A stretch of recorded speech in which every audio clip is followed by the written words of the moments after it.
नमस्कार मित्रों, टीएस की बात में आपका स्वागत है। मैं हूं त्रिवेणी सिंह। अमित शाह और जेपी नड्डा दोनों पश्चिम बंगाल के दौरे पर हैं। वहां पर उनकी ना तो कोई रोड शो होगा, ना ही कोई जनसभा हुई है। तो प्रश्न अब ये उठता है कि ये दोनों नेता पश्चिम बंगाल में क्यों गए हैं। सबसे पहले तो पश्चिम बंगाल में बीजेपी के नेताओं में आपसी तालमेल का अभाव था, जिससे 2024 का चुनाव प्रभावित हो रहा था। पार्टी कई गुटों में बटी हुई थी। उनको एक करके एक प्लेटफॉर्म पर लाए हैं। सभी नेताओं को मिलकर काम करने की सलाह दी गई है। ऐसा मीडिया सूत्रों से जो खबर मिल रही है, ऐसा ही है। अमित शाह और जेपी नड्डा ने मिलकर सभी बड़े नेताओं का एक 15 सदस्यीय टीम गठित कर दिया है, जो पश्चिम बंगाल में जमीनी हकीकत की पड़ताल करेगी और मुद्दों को पहचानेगी और उसी के परामर्श के अनुसार पश्चिम बंगाल में चुनाव लड़ा जाएगा तथा भाजपा के पक्ष में क्या करना है उसी के हिसाब से केंद्रीय नेतृत्व कदम उठाएगा।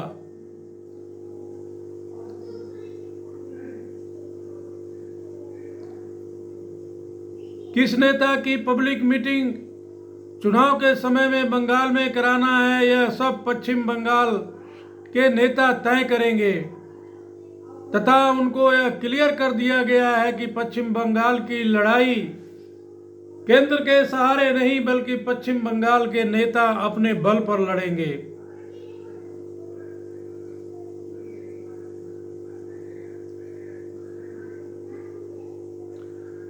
यह सब पश्चिम बंगाल के नेता तय करेंगे। उम्मीदवार अमित शाह ने पश्चिम बंगाल में भाजपा के सभी राजनेताओं एवं कार्यकर्ताओं की इंडोर मीटिंग किया था।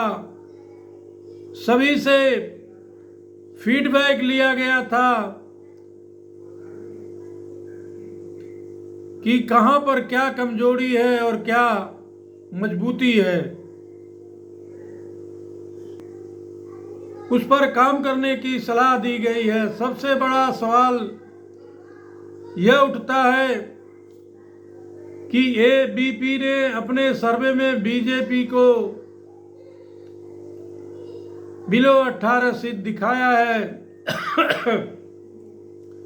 जबकि इंडिया टीवी अपने सर्वे में भाजपा को 12 सीटें दिखा रही है। लेकिन अमित शाह ने 35 सीटें जीतने का लक्ष्य तय कर दिया है। यह कैसे प्राप्त होगा? ममता सरकार के कमजोर कड़ी पर फोकस करना है। पश्चिम बंगाल का विकास ठप हो गया है। भ्रष्टाचार अपने चरम पर है। पार्टी के बड़े नेता और मंत्री भ्रष्टाचार के आरोप का सामना कर रहे हैं। कुछ नेता जेल में ही हैं। ममता बनर्जी हमेशा यह कहती रही है कि उनके राज्य में कोई भ्रष्टाचार नहीं है।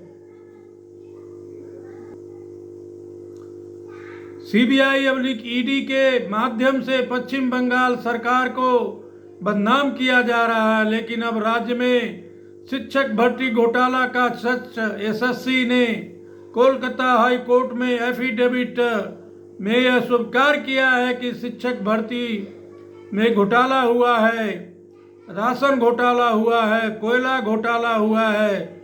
शिक्षक भर्ती और कोयला घोटाले में सीधे तौर पर ममता का भतीजा अभिषेक बनर्जी और उनकी पत्नी संलिप्त पाई गई हैं।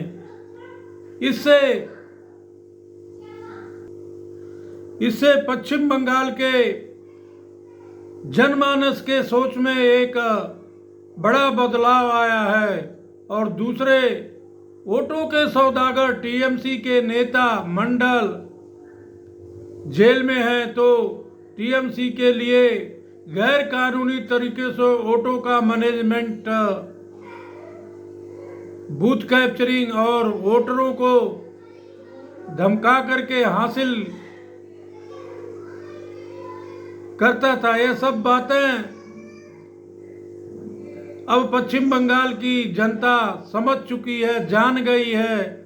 ममता बनर्जी को अब पहले जैसी लोकप्रियता नहीं है। इन्हीं सब कमजोरियों का फायदा उठाकर इन्हीं सब कमजोरियों का फायदा बीजेपी उठाने की कोशिश करेगी।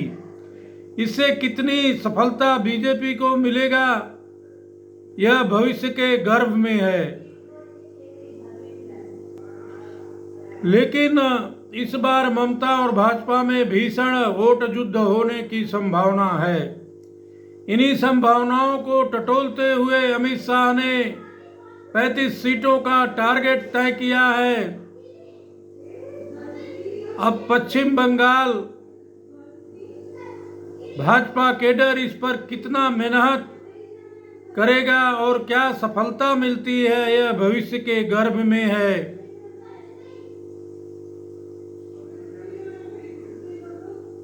बहुत कुछ इस बात पर निर्भर करेगा कि पार्टी कितना अच्छा उम्मीदवार चुनाव में उतारती है और चुनाव का संचालन कितने मजबूती के साथ होता है। प्रिय दर्शकों, अगर आप मेरे चैनल पर नए हैं या अभी तक मेरे चैनल को सब्सक्राइब नहीं किए हैं, तो मेरा आपसे विनम्र अनुरोध है कि आप मेरे चैनल को सब्सक्राइब करें, मेरे वीडियो को ज़्यादा से ज़्यादा लाइक करें और शेयर करें और बेल आइकन की बटन दबाना ना भूलें, ताकि आगे आने वाले वीडियो का नोटिफिकेशन आप लोगों तक पहुंचता रहे। धन्यवाद।